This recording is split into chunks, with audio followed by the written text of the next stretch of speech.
Hi guys, and welcome back to my cave. This is going to be the last video in the sequence of this restoration rebuild because sadly my bike's going to be going up for sale. I ideally don't want to sell it, but as you can see I'm very tight on space and I've taken on a commission to build a street track here for a friend of mine.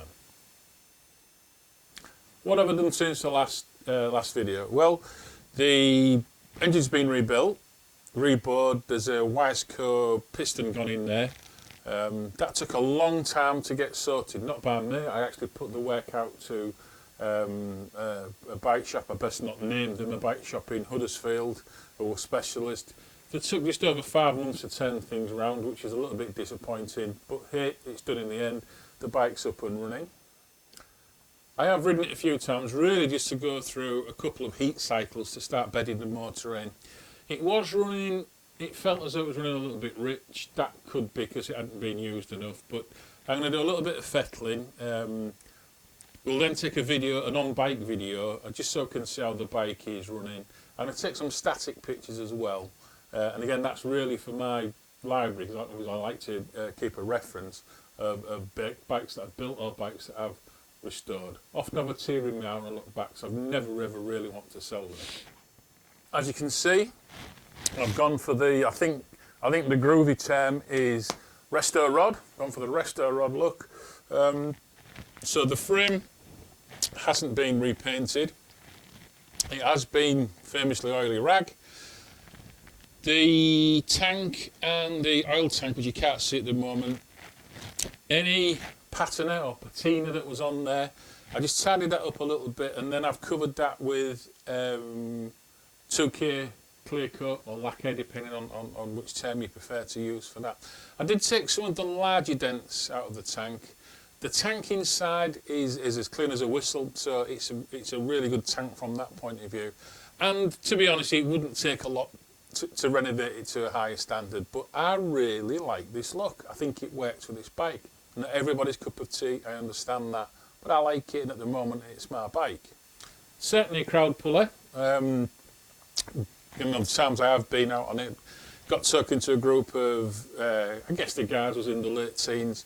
They've got Chinese 125s, again, probably because that's all they can afford. But they really understood the bike. They were really interested in it, wanted to talk about it. They could see it was an old bike, and there's a restoration. It was rewarding, satisfying to actually speak with the guys. One, because they understood bikes. Secondly, it kind of throws you back to when you was that age. And thirdly, it means there's another generation of bikers coming through, which can't be a bad thing, it must be a good thing. There's a mixture on the bike, you know, some are rework parts, some are where I've replaced it with OEM parts, some are reproduction parts. Pretty good reproduction in most instances. I've got to say I wouldn't have put them on if I didn't think they were quite up to standard. The seat is reproduction, or certainly the seat base is. I reupholstered it, so that was good. And everything else is just about tidying it and making it the very best bike that you can look. Not concourse, not pretending it's a concourse. That's not where I was going with it. But if somebody wanted to spend more money on it, it could easily, I think everything's there for it to be a concourse. It is a matching engine's number as well, engine and frame number bike as well. The other thing, the rear shock absorbers.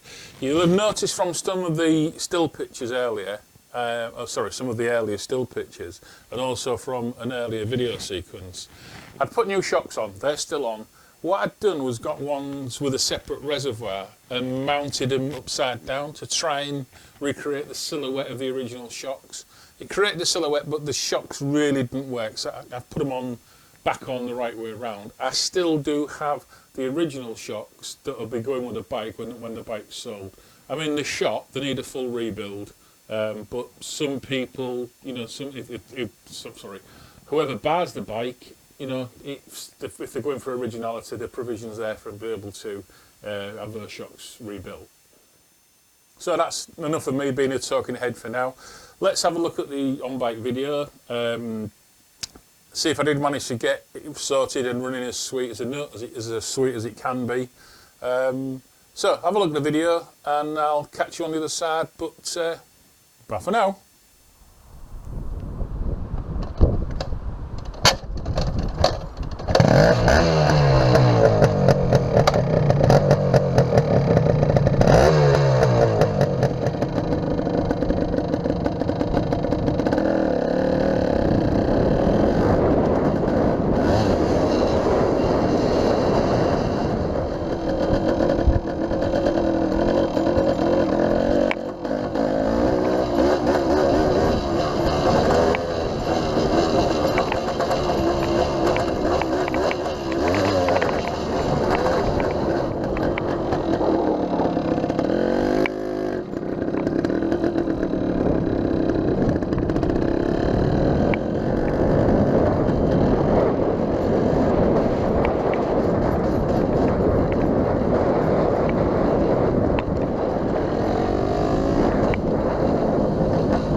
There is a longer version of this video available if you follow the on-screen link.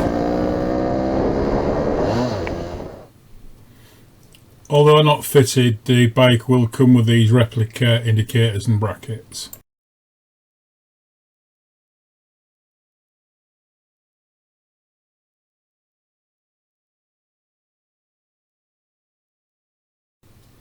These original shocks do come with the bike, but clearly they want refurbishing and rebuilding.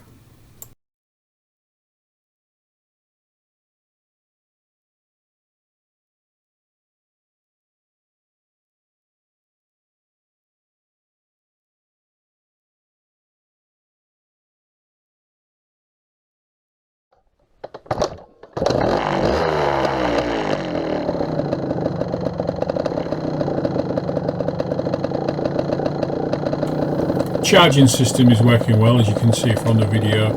Also, the battery is about 6 months old, so still a fairly new battery.